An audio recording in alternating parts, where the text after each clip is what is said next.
Hey team, welcome back to the Her Advantage podcast. I'm your host Mel, and today we're going to riff off a quote by Anais Nin.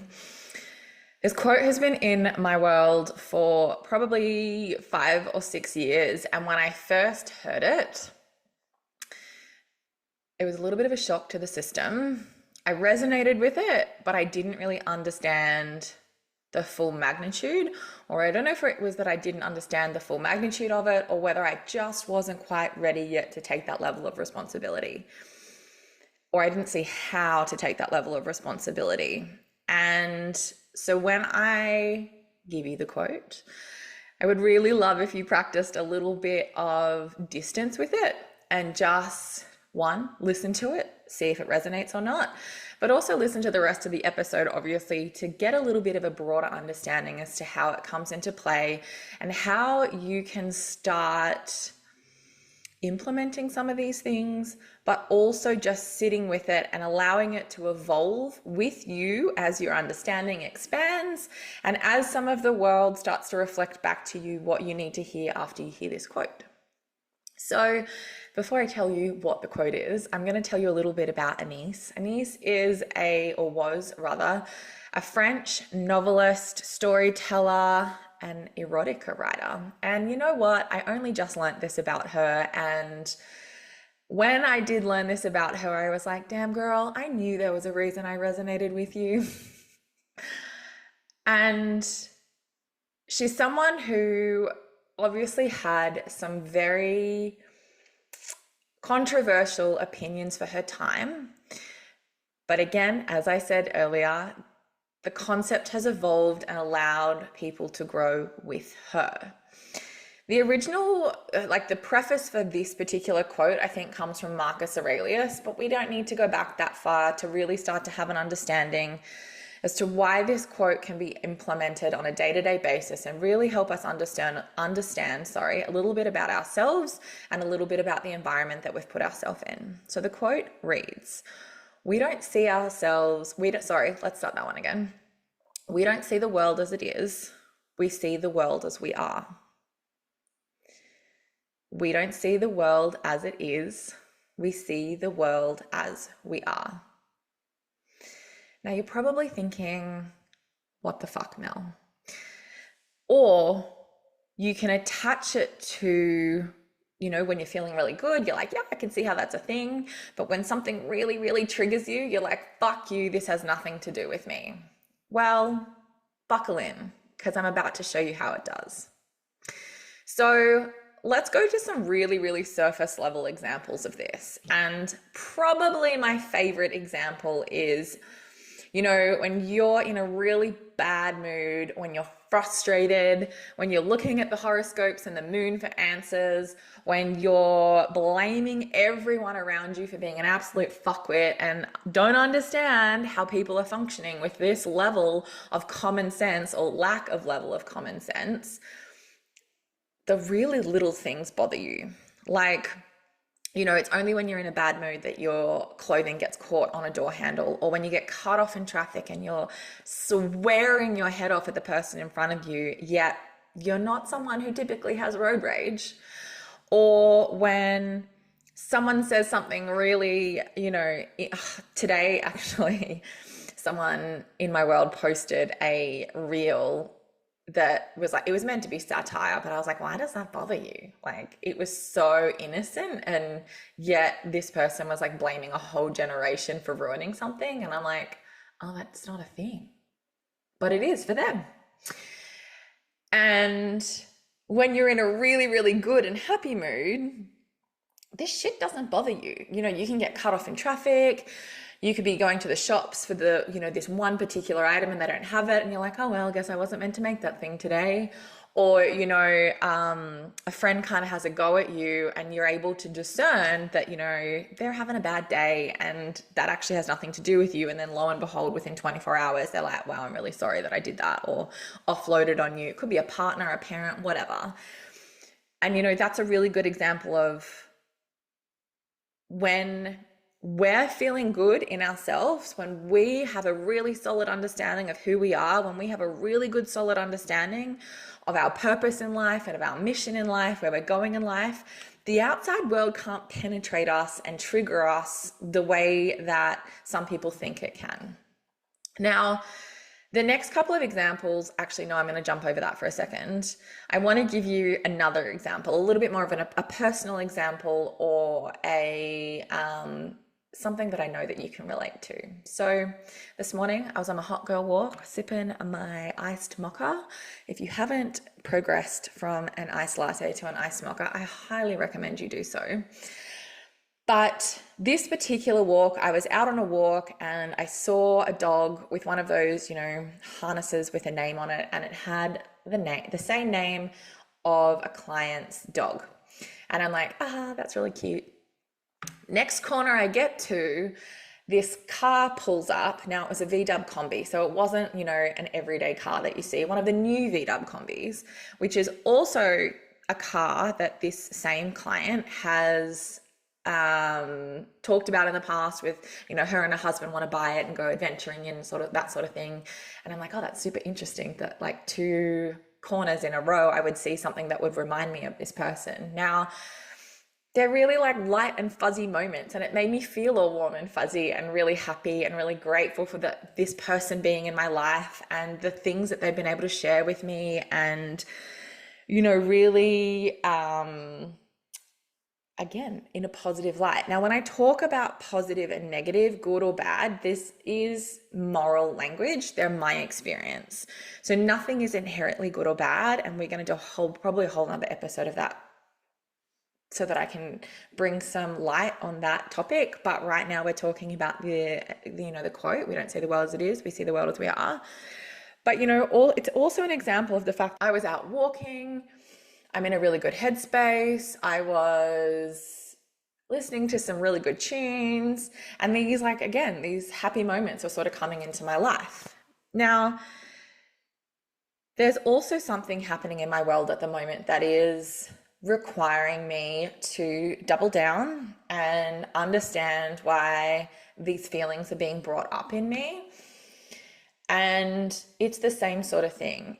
If I know that I was really certain in who I was and aligned in my path, these things wouldn't be triggering me like they are. And it's asking me to pay really solid attention to what this is bringing up in me. The quote, we don't see the world as it is, we see the world as we are, emphasizes that personal experiences, beliefs, and emotions act as filters for our reality, and that our perspectives are shaped by internal, subjective, mental models and morals rather than an objective reality. Now, if we go back to those things that I was talking about with my client, I saw a dog and I saw a car. If I was walking with somebody else and they saw this dog and they saw that car, they probably aren't clocking in their mind that has a relation to something that comes up for them.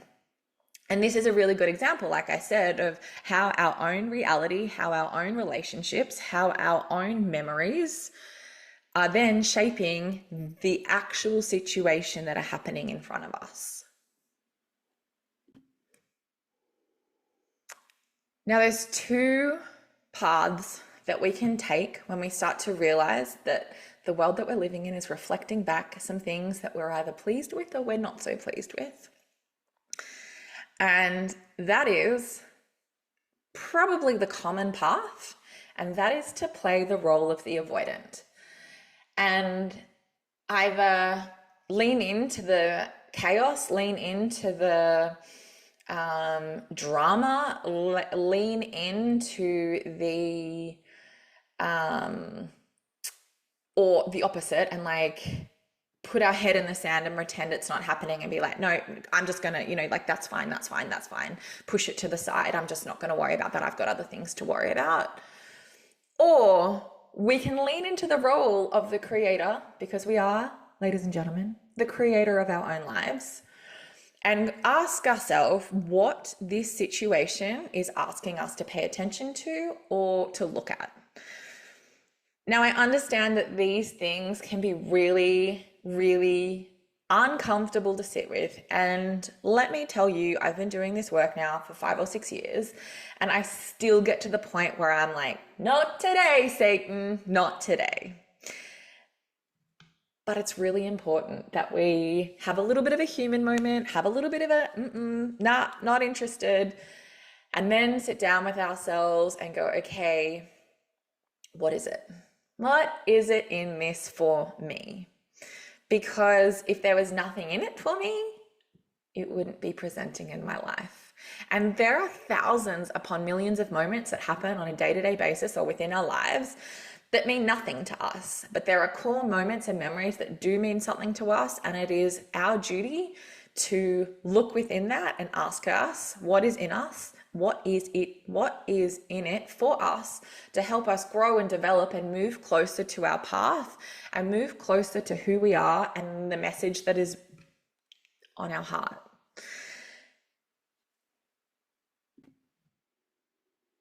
So if you have a particular personal situation that's come to mind as I've brought this up, I want you to think about these two questions.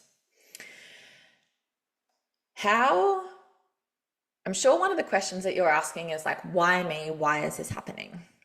And I want you to answer that question. I legitimately want you to sit down with a blank piece of paper and write down, why me? Why is this happening to me? Now, the first couple of answers are probably going to be there's going to be a lot of resistance. There's going to be a lot of like, I don't know, why is it happening to me? And as one of my dear friends says to me, I'm going to give you one I don't know, and then you have to answer the question. So you know what? Write it down. I don't know why this is happening to me. And then the next thing, okay, if I did know why it was happening to me, why would it be happening to me?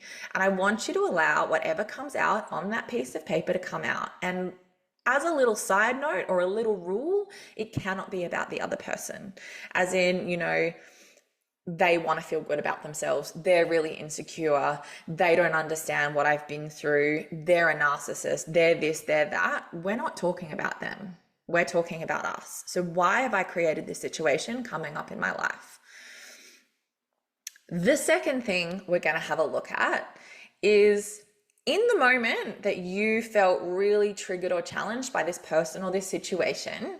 This is a really fun question, and this is something that is going to stretch your mind. In the moment that this person is doing, or this person or this thing is doing this thing to you, I want you to name it. So for me, the thing is dismisses my feelings or dismisses my situation. So in that moment, so for me, if I look at dismisses my feelings or dismisses my situation, in that moment, what would be the opposite to me? And the opposite to me is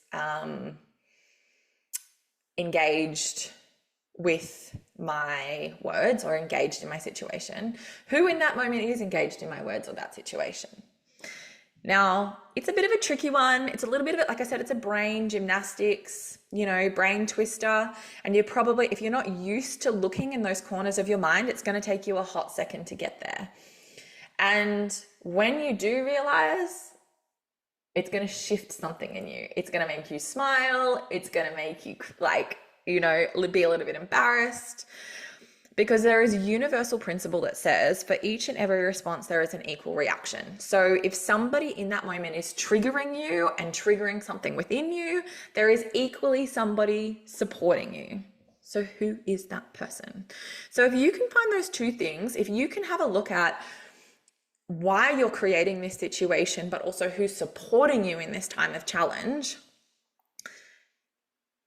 there is some really beautiful juice and creative spark and love to come out of what once was a really challenging and almost avoidant moment. So what I would love to hear from you is, one, what was the initial thought that came up when I said to you,